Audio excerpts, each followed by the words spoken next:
Coming up on CitySpan, a call to action and the hunt for solutions, helping startups get their footing and celebrating their success. Short-term rentals complying with the process, and a landmark reborn thanks to the SBAC. Stay tuned, CitySpan starts right now.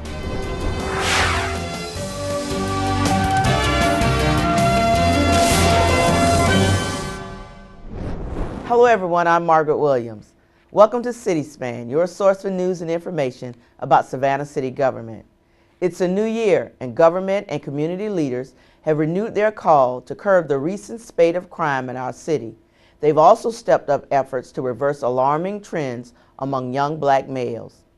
With the help of the National League of Cities United Cities Project, they plan to take a sobering look at the issues of crime, unemployment, incarceration, and racism facing black males. The hope is to find ways to treat these problems at their source before they become too large to contain. CitySpan's Jody Jenkins has more. It was billed as a call to action, inspired by a spate of shootings and a crisis-level response, in which the city recognized the need to act now. A time for sober assessment in order to find real ways to get a handle on the chronic issues confronting African American males in Savannah. Guess what? We're going to be my brother's keepers because we are tired of hearing about kids being shot, kids dying.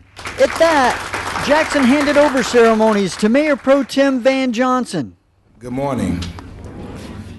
Who started the program with a litany of facts illuminating the crisis in the black community, both in Savannah and nationwide.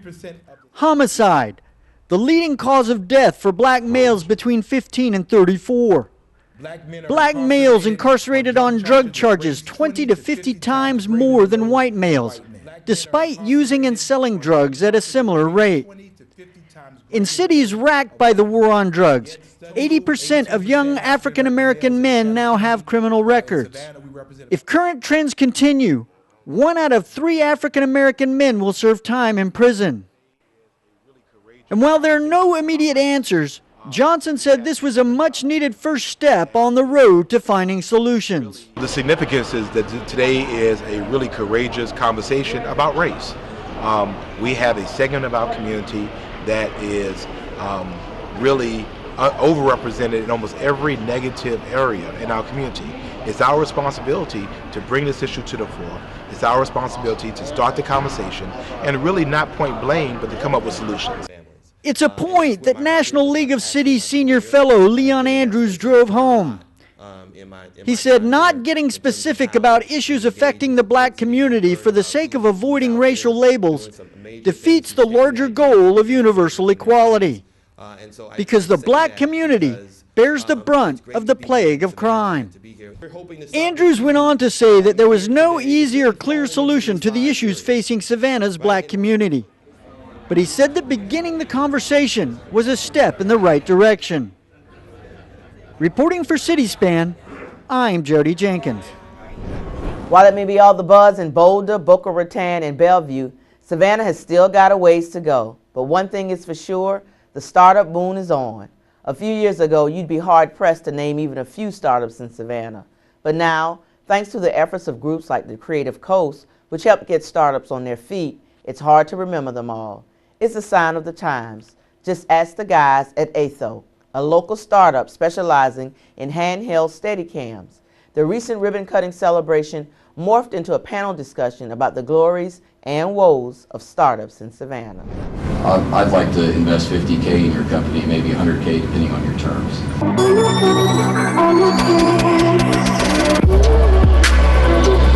Atho, a budding company creating consumer Steadicams for GoPros, with a partner in San Francisco and a fresh infusion of cash from a Savannah pitch session that's making the future look promising.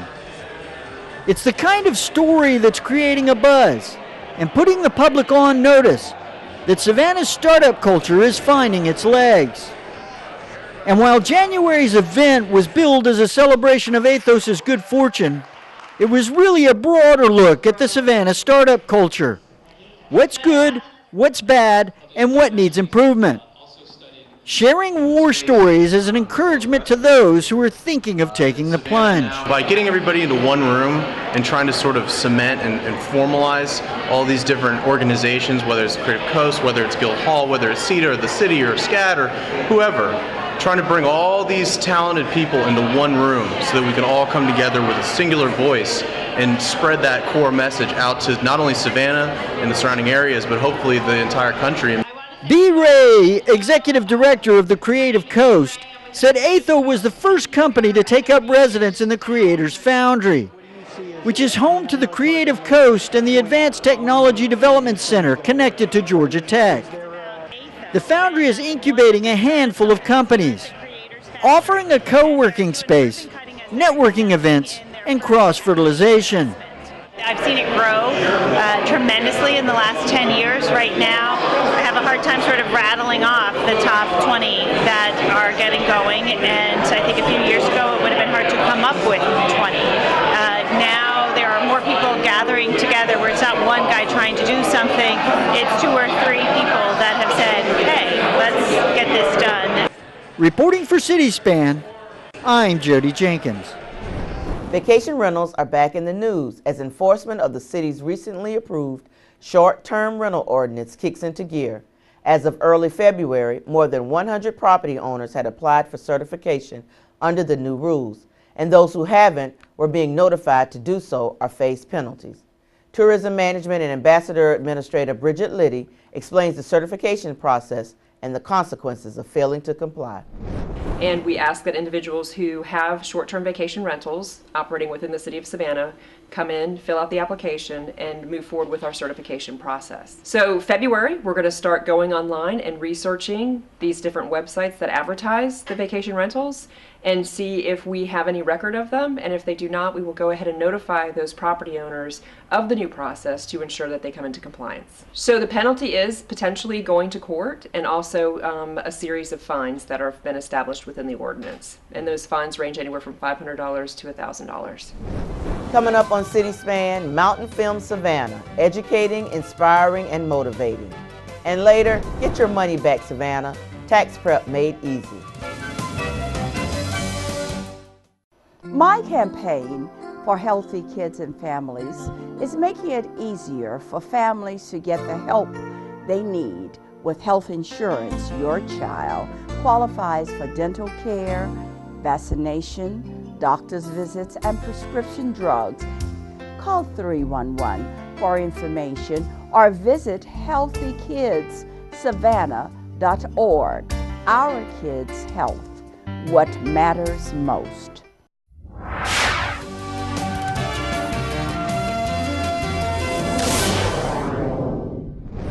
Welcome back to CitySpan. I'm Margaret Williams. For the 6th consecutive year, the Mountain Film on Tour made a stop in Savannah. Record crowds turned out in January for the Rolling Festival, which features thrilling outdoor films, inspirational content, and a focus on the environment. And thanks to Gulfstream, and especially to sustainable architect firm DIRT, nearly 1,000 middle and high schoolers were treated to the festival's educational outreach program, Movies That Matters, features award-winning documentary films for the purpose of inspiring and educating school-age children. CitySpan's Jody Jenkins has more. Kai Leitner isn't your average kid, and his mom isn't your average mom. Together, theirs is an inspiring story of how finding your purpose can make all the difference in life. Kai is a born rock climber, and his mother just wanted him to succeed. As long as he did, she would do whatever it took to help him do what it was he loved best. And soon, he became the national rock climbing champion at the age of 15. That's the power of mountain film, the power of possibility.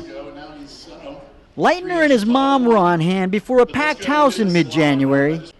Gulfstream and the sustainable architectural firm DIRT brought in more than 900 Chatham County kids to hear the real-life story of how reaching higher can change everything. The films taught compassion and hope and what hard work and motivation can do. It celebrates so much more than just the athletic feats. you see the indomitable human spirit manifest in so many different aspects. And Mountain Film shows that people can make a difference, an individual can make a difference. And we need to use film and use documentary to open people's eyes and to inspire them to follow suit and to take action. I make a living from... Like Duke Phillips, a buffalo rancher in Colorado. But he ranches to keep the buffalo from disappearing from North America. And his film, Duke and the Buffalo, is a glimpse into the beauty of that world. We're trying to manage the herd as closely as we can to how they used to live in the wilds. In all the film's Mountain Film showcases, the non-speaking extra is Mother Nature, and a reminder of our place on this planet where we live, and what we can do to preserve the beauty that surrounds us. One of the preconceived notions about Telluride Mountain Film is that we're going to come in and just show ski films and climbing and kayaking and, you know, as I say, jumping off the bridge with your hair on fire. However, you know, so much more of what we do is about sustainability, the environment, conservation, social justice, and that whole notion of conservation is really getting it out of the legislature, getting it out of the government and on the ground, you know, getting the boots on the ground and actually enacting it. The festival also included a Saturday morning coffee talk with directors and a bike ride through downtown Savannah. This is the 6th year of Mountain Film in Savannah, and it's grown from a first showing to 75 people to thousands of viewers over its 3-day run. Reporting for CitySpan, I'm Jody Jenkins. The Small Business Assistance Corporation provides business loans, counseling, training, and more to small business owners in Savannah and the Lowcountry. Each month on CitySpan, we highlight a local business that has benefited from those services. SBAC's Leandria Michael has more. Today we're visiting 1790 Inn, a legendary inn and restaurant here in Savannah, Georgia. Located in the heart of the historic district, 1790 gives locals and tourists alike an authentic taste of history. A few years ago, the Godleys decided to purchase and renovate the property utilizing the SBA 504 loan program. SBAC and the Heritage Bank handled the loan, and the family did the heavy lifting, literally. The owners did much of the renovation work themselves. Fun fact, named for the year of its inception, 1790 is Savannah's oldest inn and has been called one of the most haunted buildings in America. But before we call in the Ghostbusters, we have to marvel at the beauty and rich history that has attracted visitors and even some celebrities for centuries. Let's hear their story. Well, the 1790 Inn and Restaurant has been around in Savannah for quite a while.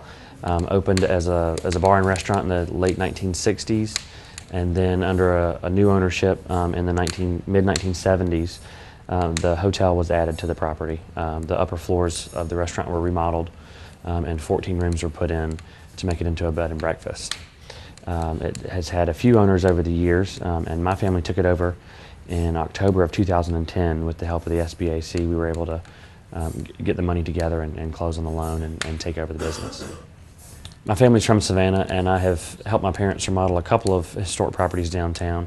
And as I was working here for the previous owners, we saw a lot of opportunity with this historic building and this famous and historic restaurant that we could take it over and do some much needed renovations and bring the restaurant and the inn back to a top level of service that made it famous so many years ago.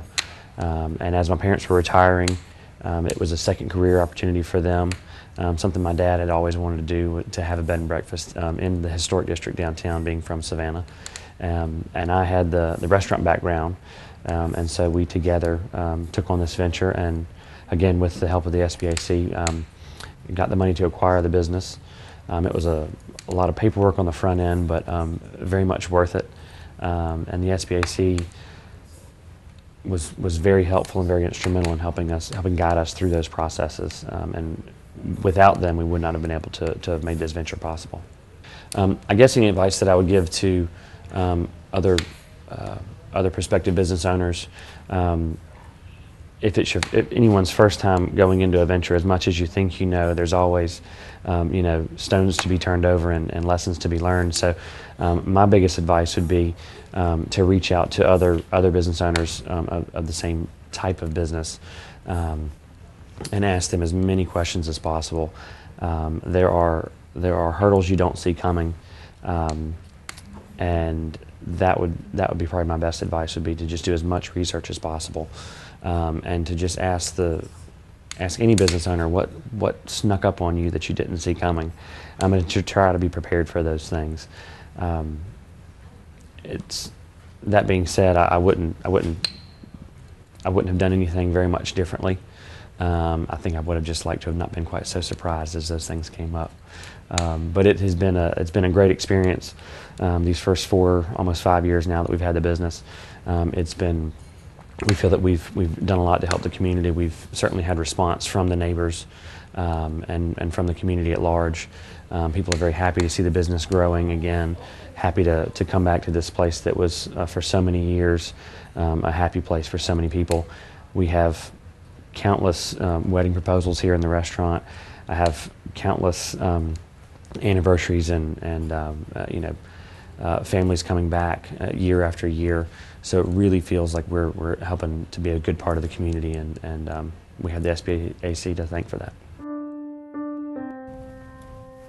If you need a loan to start, grow, or buy a business, visit the Small Business Resource Center at 111 East Liberty Street, or check us out online, SBACSAB.com.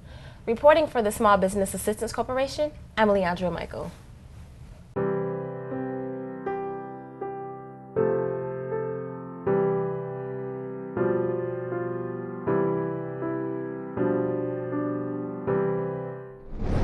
Each month, we team up with the folks at Bank on Savannah, an initiative of Step Up Savannah, to provide you with easy tips to help you make the most of your money. With more, here's Richard Reed from Consumer Credit Counseling Service of Savannah. Tax time is just around the corner, and today we're on location at the Neighborhood Improvement Association to speak with Taniqua Gadsden about the Volunteer Income Tax Assistance Program, or VITA for short. So VITA services is available essentially to everyone that has an income of $60,000 or less. Okay, the services are absolutely free.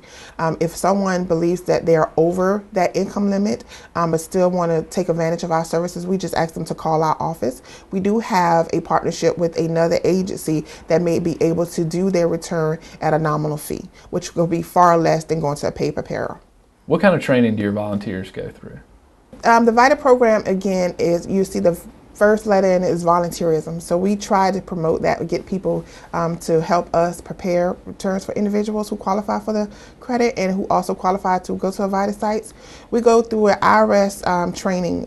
They have to be certified on basic levels of understanding tax laws, rules, and regulations. So all the training material, all the facilitation of the training is done essentially by the Internal Revenue Service to make sure that all our volunteers understand what is in a tax return. All the components of how a person will file, their dependent exemptions, what type of credits they may or may not qualify for, all that is covered in the training. And is it just federal taxes? No, we do both federal and state taxes, and we have the ability to do all state tax returns. So if a person lives in one state for half the year and then move here to Savannah and another half the year, we could do that previous state return as well. How many locations do you have? For 2015, we're promoting 20 sites. And these sites consist of only not our physical sites, but our Super Saturday events and our mobile sites as well. Is it really free?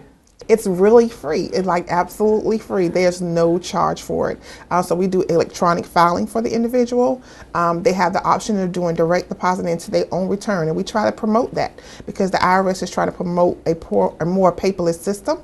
So if they come in with their bank information, their account number or their routing number, we can have their direct deposit refund directly into their account. So it's absolutely free for the both federal and state return. What do I need to bring with me? So individuals must bring a valid picture ID, preferably a state issue ID or a military ID or a passport.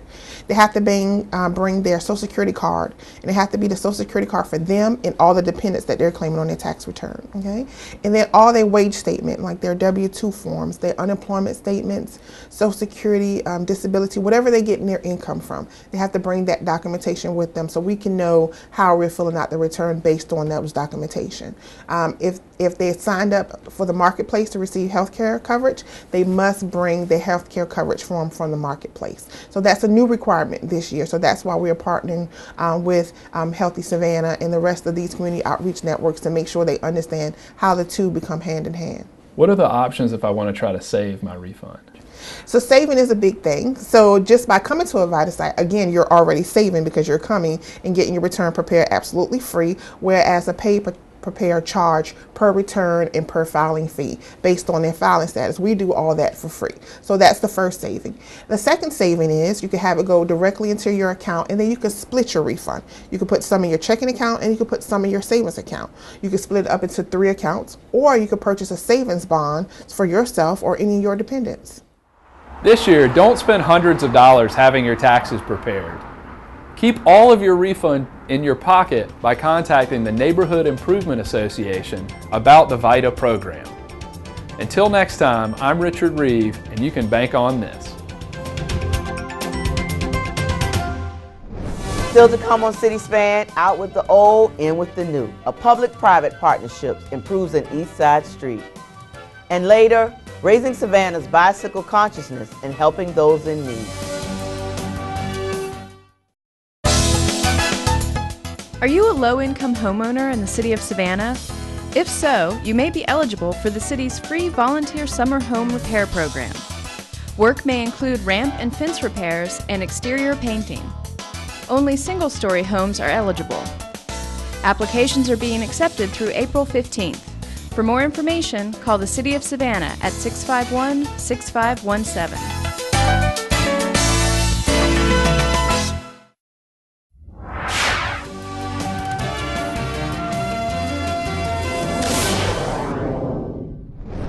Welcome back to City Span. I'm Margaret Williams.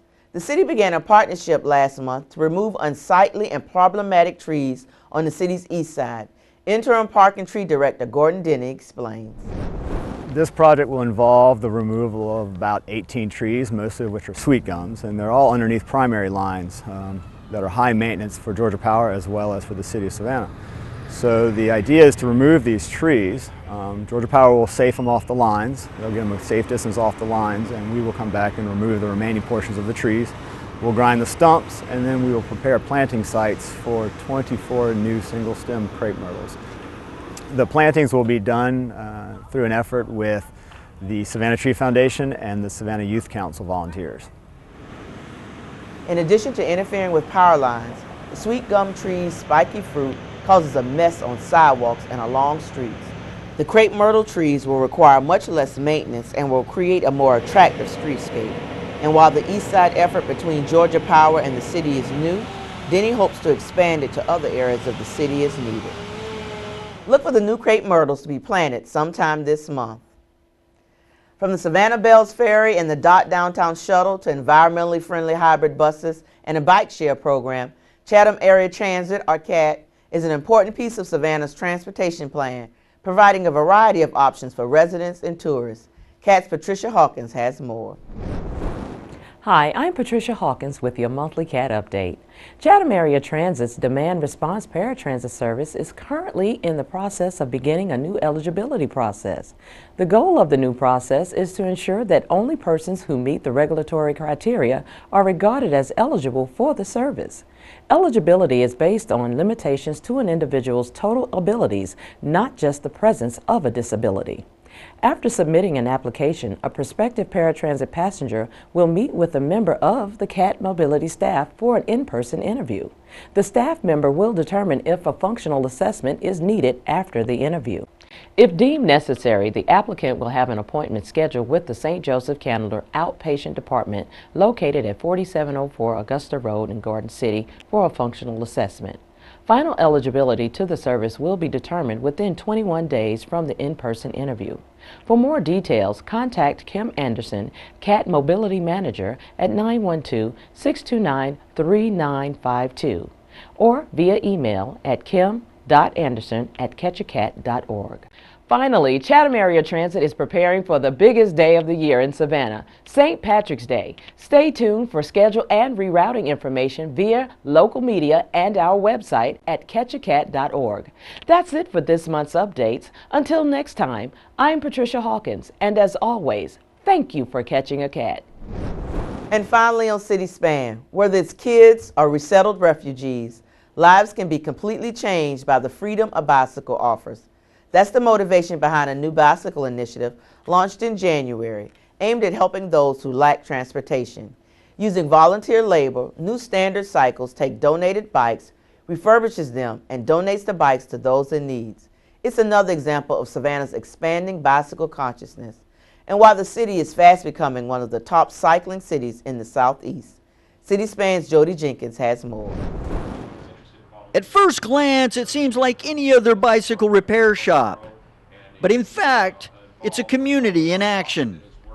New Standard Cycles, a rustic workshop connected to the Savannah Bicycle Campaign on the corner of Lincoln and Henry, where volunteers will refurbish bicycles to fill a critical need in the community. It will provide bicycles to those who need safe, affordable, and reliable transportation to get to work, school, and elsewhere.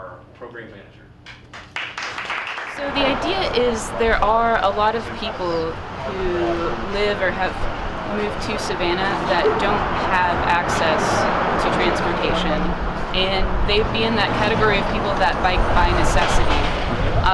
So we partner up with other nonprofits that deal with those people on a day-to-day basis, and they select clients that would really need our help, that would really find a lot of benefit out of having a bike to get around. And who might those residents be? One example is refugees. Lutheran Services of Georgia provides resettlement programs in Savannah that help refugees from all over the world start a new life in America, from Afghanistan, Burma, Iraq, and Iran, to name a few. And these bicycles provide much-needed transportation to help them get where they need to go. Basically, a bicycle for my clients is a huge sense of freedom. It reduces their commutes to work by oftentimes an hour. I mean, things like going to the grocery store, going to doctor's appointments, everything like that becomes a lot easier. And really, it's just a bigger part of them kind of embracing America, and it's starting to become their home. Others benefit as well. Mahogany Bowers is a radio personality who started Blessings in a Book Bag, a weekend lunch program that makes sure underprivileged kids have enough food for the weekends. And she thought many of them might be perfect candidates for bicycles as well. A lot of kids, they don't have bikes for Christmas, and just forget Christmas, let's talk about transport back and forth, whether they're going to a rec center or whether they're just going to try to go see a family member. So it was great that they came together. 26 bikes were giving out, and I think that it wasn't just the fact that the bikes were given to the kids, because of course it's a pretty cool present before Christmas, but also I think we opened up the eyes of the parents, and through the children we were able to connect with the parents to say, hey, this is another form of transportation that you may want to look at. Cole Stock, an artist, first began volunteering at a similar program in Athens. She set up New Standard Shop on the corner of Lincoln and Henry, and also built a bicycle-powered mobile repair shop to take the show on the road. She encouraged anyone interested in volunteering, no matter the skill level, to visit the website at bicyclecampaign.org/new-standard-cycles. Reporting for City Span, I'm Jody Jenkins. That's going to do it for this edition of City Span. Don't forget, for the latest news and information about the City of Savannah, keep it tuned to SGTV. Visit our website, savannahga.gov, or follow us on Facebook and Twitter. Until next time, I'm Margaret Williams. Thanks for watching, and thanks for making Savannah your home.